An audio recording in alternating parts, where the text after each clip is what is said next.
Figure majeure du rap français depuis presque 25 ans, l'auteur-compositeur, chanteur et rappeur Kerry James nous fait l'immense plaisir que d'être avec nous dans Cœur de la musique sur Arabelle FM. Bonsoir Kerry James.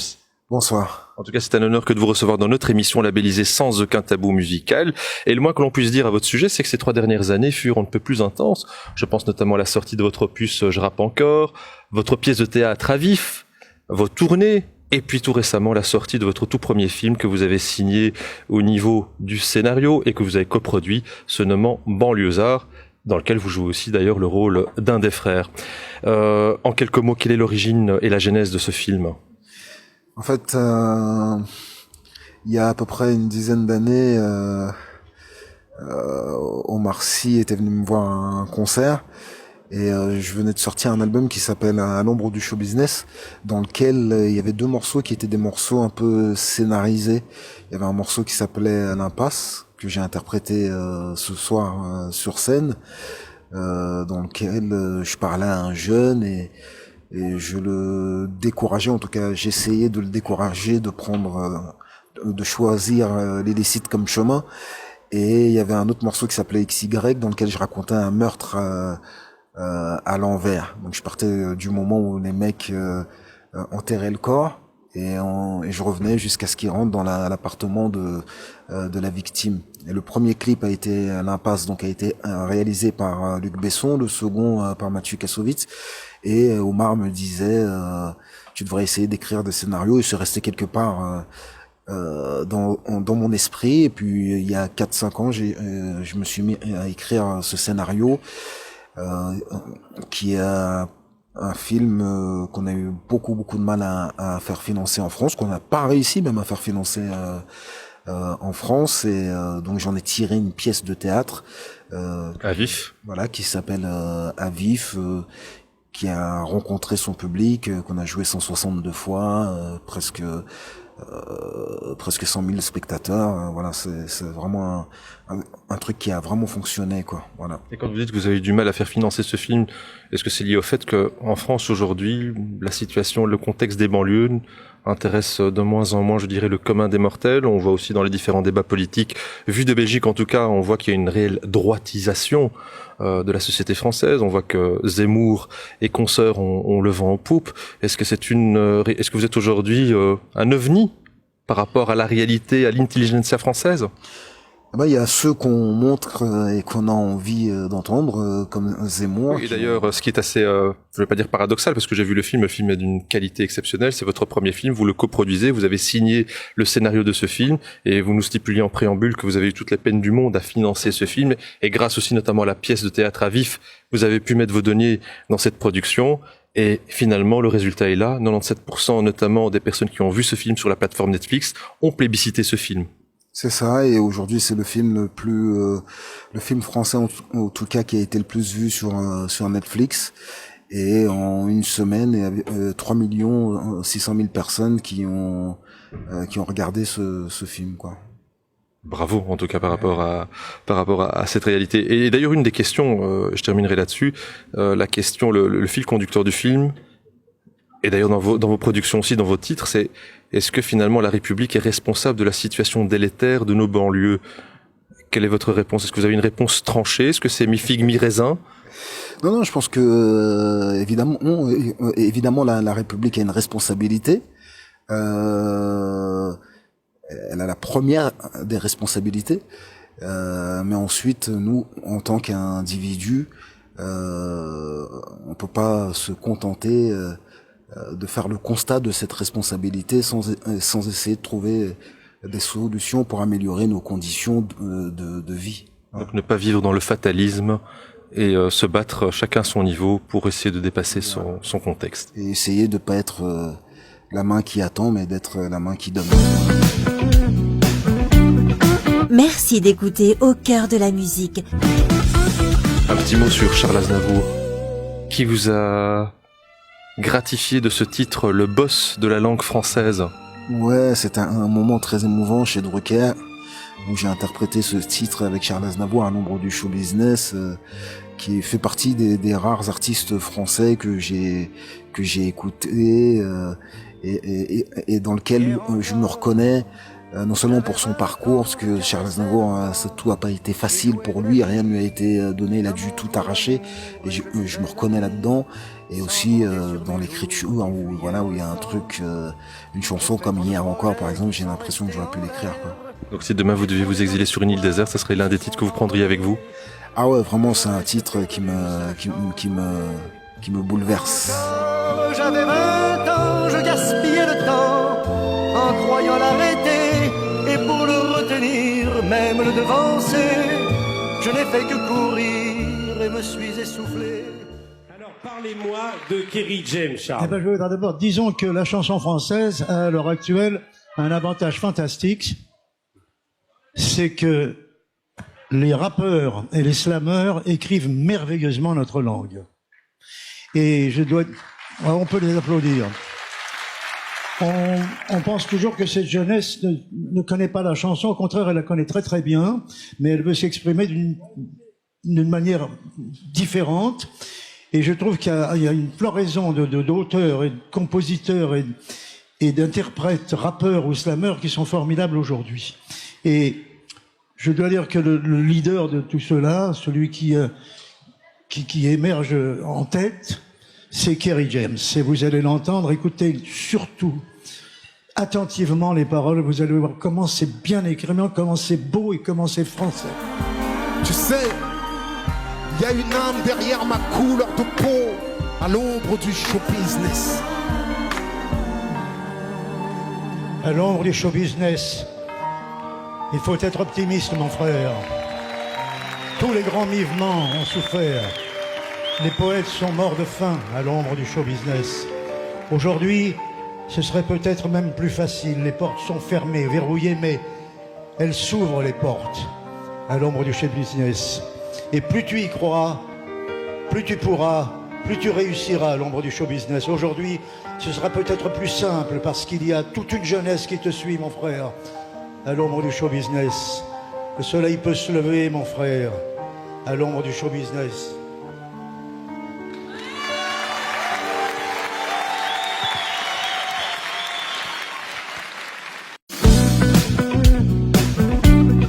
Merci d'écouter Au cœur de la musique.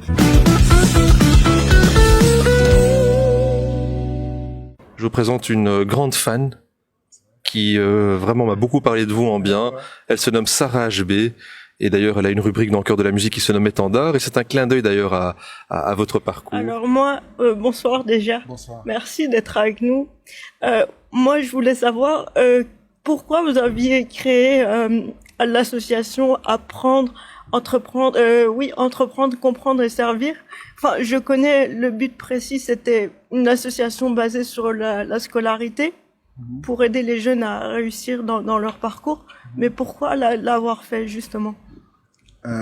C'est vrai que j'aurais pu faire beaucoup d'autres actions, j'en ai fait d'autres, mais j'aurais pu faire quelque chose pour aider les migrants, j'aurais pu faire... il y a plein de choses à faire, mais j'ai choisi l'éducation parce que je considère que l'éducation c'est le nerf de la guerre et que c'est par les études qu'on peut réussir le plus facilement et de la manière la plus certaine à changer de classe sociale et à avoir un métier qu'on ne subit pas, parce que subir un métier dans sa vie, faire un métier, se lever tous les jours pour faire un métier qu'on n'a pas envie de faire, c'est un drame dans la vie. Et nos parents avaient ce courage que nous n'avons pas, donc il nous reste les études comme moyen le plus sûr, quoi. Et qu'est-ce que vous avez à dire aux personnes qui ne sont plus ou pas scolarisées, aux plus jeunes? Alors, je crois pas non plus que sans les études, on n'arrive à rien. C'est le moyen le plus sûr, mais les études ne sont pas faites pour tout le monde. Il y a des gens qui sont pas faits pour ça. Moi, par exemple, aujourd'hui, mais je le regrette et j'ai l'intention de passer mon bac en candidat libre. J'ai pas le bac, mais je gagne ma vie. J'ai une vie sociale. Donc, c'est pas forcément une condition. Faut pas prendre ça comme une condition à la, entre guillemets, réussite sociale. Alors, Jamal vous a dit que j'étais une fan. En fait, moi, vous m'avez... C'est pas vraiment fan, c'est que vous faites passer beaucoup de messages à travers vos chansons et c'est pour ça que vous m'avez beaucoup aidé aussi. Voilà. Merci. Et d'ailleurs, tu as écrit le livre, tu devrais parler de ton livre. Oui. Ah, tu as écrit un livre? Bah, tu peux. Il est- Attends, je vais te le prendre, je vais te le donner. Et d'ailleurs, vous avez été une des sources d'inspiration pour ce livre. C'est vrai? T'en as un pour moi? Mais il est là. Ah, d'accord. tu les vends? Tu les vends? Ouais. Encore deux questions. D'accord. Et voilà, fini. L'hiver finit toujours par se faire chasser par l'été. Et ça se trouve où, ça? Sur Internet. Que sur J'ai pas de Internet? distributeur, j'ai pas d'éditeur, c'est moi qui ai tout fait. Et tu les vends combien? 16 €. 16 euros? Ouais. Passe-moi 20 euros. Mais c'est bon, c'est bon. Non, non, j'achète par... C'est bon. On va peut-être faire une petite lecture. Ah, super, ça serait Faut que magnifique. tu la Ça lises, serait toi. magnifique. Ouais, je m'étais juré de ne pas chialer, voilà. Tiens, Non, c'est bon. comme c'est ça. bon. Non, je tiens à participer. Ah, c'est bon. Enfin, je vais te le mettre dans ton sac. c'est bon. Merci. C'est à travers ça que j'ai appris à écrire. Hein. C'est vrai? Soldat, c'est toi le soldat. Alors Sarah a écrit. Il se peut que ta vie n'ait pas toujours été rose. Elle t'a sûrement fait traverser quelques moments de tristesse. Peut-être des larmes ont-elles déjà coulé sur tes joues. Mais grâce à ça, tu as toujours pu vider ton cœur de ce mal-être qui te procure tant de douleur. Ne baisse pas les bras. Dis-toi qu'au fond, c'est un mal pour un bien.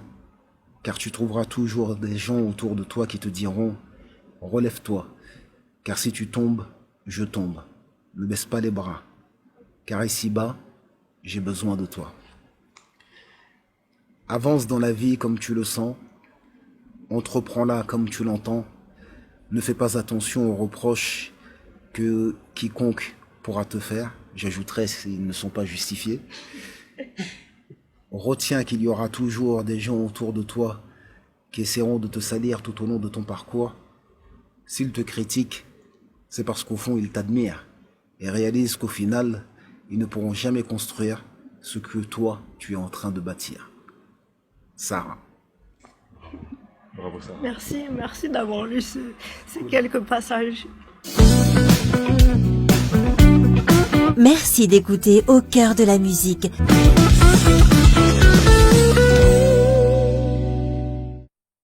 Lettre à la République, à tous ces racistes, à la tolérance hypocrite, qui ont bâti leur nation sur le sang. Tueurs d'Africains. Tu cours comme ça? Ce passé colonial, c'est le vôtre. C'est vous qui avez choisi de lier votre histoire à la nôtre. T'habites ici depuis longtemps? Depuis toujours. Ici j'ai toute ma vie. J'ai mon petit frère, j'ai ma mère et j'ai un grand frère. La vie c'est une question de choix, c'est tout. Sauf que toi, ton choix, il a tué papa. C'est mon choix, il a tué papa? Bonjour maman. Fous-moi la paix. Laisse-moi les prendre. Sors de ma vie. Je n'ai rien à voir avec toi. Car ceci n'est pas une... Bah montre-moi au lieu de parler. Tu veux de l'oseille, va le chercher. J'ai trop honte de mon cœur. Lui là, il suit le même chemin que l'aîné. Et je vais maintenant vous révéler le sujet de votre débat.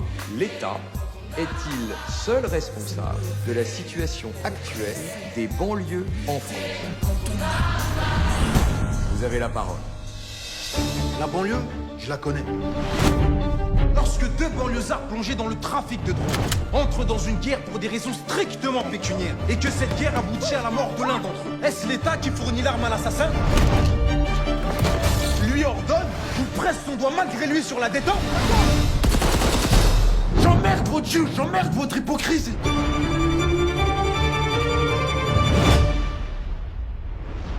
En fait, moi, je voulais revenir au film parce que je fais aussi des productions. Donc, tu parlais en fait des difficultés en fait qu'il y avait.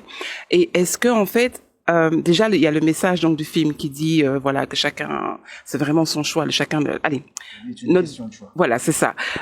Mais toi, qu'est-ce que ça t'a appris en fait, le fait de vouloir faire ce film et que ça a été difficile? Qu'est-ce que ça t'a appris encore beaucoup de choses? C'est une expérience, ça m'a renforcé enfin dans un caractère que j'ai déjà en moi. En fait, moi, je crois que j'aime bien quand c'est un peu difficile, j'aime bien quand c'est ouais, j'aime bien les challenges. Malheureusement, on n'a pas tous ce caractère, mais moi j'aime l'idée d'avoir dit un jour je vais faire un film et qu'il m'ait dit non, tu ne feras pas de film, et non, je vais faire un film, et voilà, je l'ai fait. J'aime bien cette idée, et puis ça me confirme dans la conviction que les seules barrières qu'on a, c'est celles qu'on s'impose nous-mêmes, quoi. Et parce qu'en fait, quand j'ai commencé à écrire le scénario, il y avait un peu des gens du métier qui me disaient attention, écrire des textes de rap, c'est pas comme d'écrire des scénarios.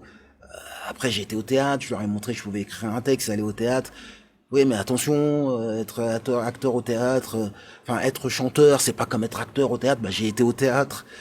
Bon, c'est vrai que c'est pas pareil, mais j'ai l'impression qu'il y a des gens qui veulent garder un peu le truc pour eux et qui essaient de faire croire aux gens que c'est pas possible en fait. Moi, je crois que tout ce qu'ils font, on est capable de le faire.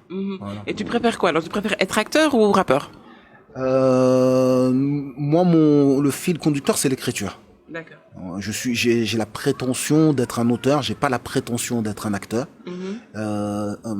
Après, si je dois choisir entre jouer une pièce de théâtre et jouer dans un film, jouer dans une pièce de théâtre, ça m'excite un peu plus parce qu'il y a le public, il y a du live, et le cinéma a un côté technique qui m'énerve un petit peu. Et puis c'est long et tout, faut être hyper patient. Mais voilà, plutôt auteur que acteur. Voilà. Ok. Et alors, ce qui me surprend, c'est que tu as une voix douce, et pourtant sur scène, c'est toute la rage. Je mets en musique, et pour ceux qui l'ignorent encore, je le rends public. Je ne soutiens aucun parti, je marche plutôt vos combines. Vos programmes électoraux ne sont que des comptines. C'est vrai que dans la vie, je parle pas beaucoup, et je parle plutôt doucement. Cool, quoi. Ouais. Et alors, quelqu'un m'a dit que tu étais pas un homme, mais un bonhomme. Quelqu'un m'a dit ça. Un bonhomme. Ouais, un bonhomme. Donc, je sais pas si. C'est la différence. Je sais pas si tu. Ouais, c'est une expression chez nous. Ah, d'accord. Merci d'écouter Au cœur de la musique.